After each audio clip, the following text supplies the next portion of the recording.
Agency ప్రాంతం ఉక్కుంపేట మండలంలో నేడు మనం చూస్తున్నాము. చిన్న తేలికపాటి వర్షం పడడంతో ఇక్కడ చెట్టు కొమ్మ విరిగిపోయి ఇక్కడ కరెంటు తీగల మీద పడడంతో చూడండి ఇక్కడ ఎంత భయంకరంగా ఉందో, చాలా భయంకరంగా కూడా కనబడుతుంది. అప్పుడు నిజంగా అనకూడదు కానీ ఆ వర్షం సమయంలో ఇక్కడ ఎవరు లేదు కాబట్టి సరిపోయింది. కానీ ఎవరైనా ఉంటే ఈ ప్రమాదాన్ని ఊహించుకుంటేనే కూడా మనం అసలు అది నిజంగా అనకూడదు కానీ ఆ ఊహలు కూడా అందలేని విధంగా ఉంది. అసలు ఇంత తేలికపాటి వర్షానికి చిన్న చిన్న కొమ్మలు ఈ కొమ్మపడి ఇంత అర్ధాంతరం జరగడానికి కారణం ఏంటనేది ఇప్పుడు ఇక్కడ మన పవర్ ఆఫీస్ వారు ఉన్నారు, అలాగే పబ్లిక్ కూడా ఉన్నారు.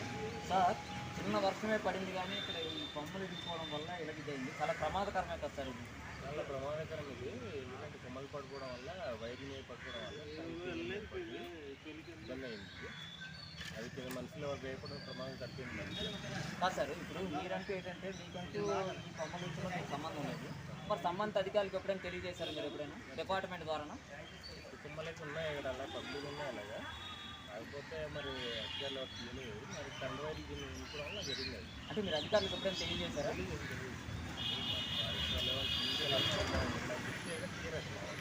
మీరు కొడితే బాగుంటుంది అంటే అది వాళ్ళే చేయాలి. అలాగే ఇప్పుడు అనేక సార్లు గతంలో కూడా తెలియజేసామన్నారు, కానీ ఇప్పటి వరకు పూర్తి స్థాయిలో స్పందించలేదని చెప్పని సంబంధిత అధికారులు స్పందించలేదని చెప్పని ఆయన అంటున్నారు. అలాగే నేడు మన పక్కన ఉన్నారు చూడండి, మనకి ఇక్కడ పబ్లిక్ ఉన్నారు. సార్ నమస్తే సార్, మీరు చూడండి ఒకసారి ఇక్కడ ఈ చెట్టు కొమ్మలు పడిపోవడం వల్ల ఇంత భయంకరంగా తయారైంది. మరి మీరు ఒక సామాన్యుడిగా మీరు ఏమంటారు సార్? ఏంటంటే మెయిన్ రూట్లో ఈ చెట్లు ఎక్కువగా ఉండడం వల్ల రాబోయే కాలంలో కూడా వర్షాకాలం ఎక్కువ వస్తుంది. అలాగే ఏంటంటే ఈరోజు ఈ ప్రమాదానికి ఈరోజు సంత ఒకటి, ఈ ప్రమాదానికి కింద ఎవరైనా మనుషులు ఉంటే ఆటోమేటిక్గా తక్కువైనా ఎవరైనా క్యాండిడేట్లు ఉంటే మరణించే అవకాశం కూడా ఉంటుంది. అలాంటప్పుడు ఏంటంటే మనకు ఈ రెవెన్యూ అధికారులు కానీ లేదంటే అటవీ శాఖ అధికారులు కానీ ఎవరైనా కూడా ఇంత ఎక్కువగా ఈ క్లైమేట్ని బట్టి ఈ చెట్లు మరి ఎందుకంటే గ్రామంలో చాలా చాలా ఎక్కువ ఇరుకుగా కూడా ఉంది. ఈ షాపులు ఇదంతా కూడా చాలా ఇరుకుగా ఉంది. అలాగే రోడ్డుకి దగ్గర ఉండడం వల్ల మనకు ఈ చెట్లు అనేది కొట్టేస్తే బాగుండు. చాలా ఈరోజు చిన్న వర్షం పడింటే 2-3 చెట్లు పడిపోయి కొమ్మలు పడిపోవడం వల్ల చాలా ఇబ్బందులు పడ్డారు. ఇప్పటికి దగ్గరకు ఒక 5-6 గంటలు అవుతుంది కరెంటు ఉక్కుంపేటలో లేక. చిన్నపిల్లలు కూడా చాలా ఇబ్బంది పడుతున్నారు. అలాగే మనకు ఈ కరెంట్ అన్నది ప్రతి ఒక్కరికి నిత్యావసరం కాదు సార్. చిన్నపాటి వర్షం పడినప్పుడు పడిపోయింది కదా, ఇలా జరిగింది కదా. మరి పెద్ద వర్షం పడితే గ్యారంటీగా మనం ఊహించడానికి అది చాలా కష్టంగా ఉంటుంది. ఊహించలేం, కంపల్సరీగా మరణం అనేది జరుగుతుంది. దయచేసి రిక్వెస్ట్ చేస్తున్నాం, ఎక్కువ కాకపోయినా తక్కువైనా కొన్ని కొమ్మలు తీయాల్సి ఉంటుంది. అది మీ అంటే రెవెన్యూ అధికారులు అవ్వచ్చు, అటవీ శాఖ అధికారులు అవ్వచ్చు, ఎవరైనా కూడా ఈ తీసే అధికారం మీకుంది.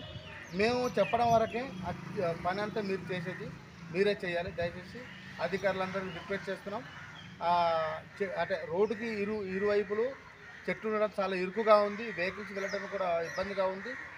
అలాగే ఈ ప్రజలు నడవడం చాలా ఇబ్బంది కాబట్టి దయచేసి రిక్వెస్ట్ చేస్తున్నాం, చెట్లు కూడా తీయవలసిందిగా మరి కోరుతున్నాం. అలాగే ఇప్పుడు పబ్లిక్ అలాగే ఇక్కడ పవర్ ఆఫీసర్ కథనం ప్రకారం ఏంటంటున్నారంటే ఇక్కడ పవర్ ఆఫీస్ వారు కూడా అనేక సార్లు గతంలో కూడా ఇక్కడ సంబంధిత అధికారులు తెలియజేశారట, కానీ వాళ్ళు పూర్తి స్థాయిలో స్పందించలేదని అంటున్నారు. అలాగే ఒకవేళ మన పబ్లిక్ కూడా అని అనకూడదు కానీ చిన్న వర్షం పడితేనే ఇంత ఘోరం జరిగింది కదా, అదే కానీ పెద్ద వర్షాలు కానీ పడితే తప్పనిసరిగా దీన్ని ఊహించుకోవడానికి కూడా చాలా కష్టంగా ఉందంటున్నారు. నిజంగా వాళ్ళు అన్నది కరెక్టే. ఎందుకంటే నేడు చాలా అత్యధిక ప్రమాదకరమైనది ఓన్లీ విద్యుత్ అనే చెప్పాలి. ఎందుకంటే ఇక్కడ చూడండి, సుమారు ఇది ఎక్కడో మారుమూల ప్రాంతం కాదు, ఇక్కడ ప్రధాన కేంద్రం. ఇక్కడ ఒక ఆసుపత్రి ఉందంటే ఇక్కడ ఒక ఆర్ఎంపీ హాస్పిటల్ ఉంది, యువతల పక్క 2-3 నెట్ సెంటర్లు ఉన్నాయి, ఇక్కడ విశాఖ డైరీ ఉంది. ఇక్కడికి వచ్చిన వాళ్ళు కూడా చాలామంది ప్రతిరోజు రద్దీగా ఉంటుంది. నిజంగా ఇది పడేటప్పుడు కానీ అక్కడ జనాలు కానీ ఉండుంటే దాన్ని మనం ఊహకే అందనంత ప్రమాదం జరుగును. అలాగే గతంలో కూడా మనం చూసాము, ఇక్కడ చిన్న కొమ్మలు ఏంటంటే రోడ్ల మీద పడిపోవడం వల్ల కూడా కరెంటు వారు కూడా చాలా ఇబ్బందులు పడుతున్నారు. ఇప్పుడు విషయం ఏంటంటే నేడు ఏ పని చేసుకోవాలన్నా సరే పవర్ అనేది ఉండాలి. కానీ పవర్ అనేది ఉంటే ఇలాంటివి జరగడం వల్ల పవర్ ఆఫీస్ వాళ్ళు కూడా చాలా ఇబ్బందులు పడుతున్నారు. ఎందుకంటే ఇక్కడైతే పర్వాలేదు, కొన్ని మారుమూల ప్రాంతాల్లో కూడా ఏమైనా జరిగితే వాళ్ళు ఎదుర్కొనే ఇబ్బందులు కూడా చాలా వర్ణానితము. ఏదేమైనప్పటికీ ఇప్పుడు ఇక్కడ ఉన్న కరెంట్ ఆఫీస్ వారు అయితే మాత్రం ఎక్కడ ఏం జరిగినా సరే క్షణాల్లో సమస్య తెలియజేసిన వెంటనే పరిష్కారం చేస్తున్నారు. కానీ కాకపోతే ఇంతటి విపత్తులు ఎదుర్కోవడానికి వెంటనే వాళ్ళు కూడా చేయలేరు. మరి ఇక్కడ చూడండి, ఇక్కడ ఎంత కూడా చూస్తున్నాం, మెయిన్ వైర్లు ఇవన్నీ కూడా ఇలాంటివి కూడా నేడు ఇలాగా గాలికి పడిపోవడం వల్ల కొమ్మలు పడిపోవడం వల్ల ఇలా తయారైంది. ఏదేమైనప్పటికీ ఇదైతే మాత్రం ప్రమాదం సంభవించుంటే నిజంగా కూడా అది మన ఆలోచన కూడా ఇది అవ్వదు. దయచేసి ఇప్పటికైనా సారి జిల్లా అధికార యంత్రాంగము సంబంధిత అధికారులకు తెలియజేసి ఇక్కడ కొమ్మలు అంటే ఏంటంటే ఈ కరెంటు తీగల పైన ఉన్న కొమ్మలన్నీ కూడా తొలగించి ఇక్కడ పూర్తి స్థాయిలో ఇక్కడ ఏ ప్రమాదాలు జరగకుండా చూడాలని చెప్పని పలువురు కోరుతున్నారు. మరి నిజంగా అధికారులు స్పందించి ఈ సమస్య పరిష్కారం చేస్తారా లేదా గాలికి వదిలేస్తారనేది మనం వేచి చూడాల్సింది.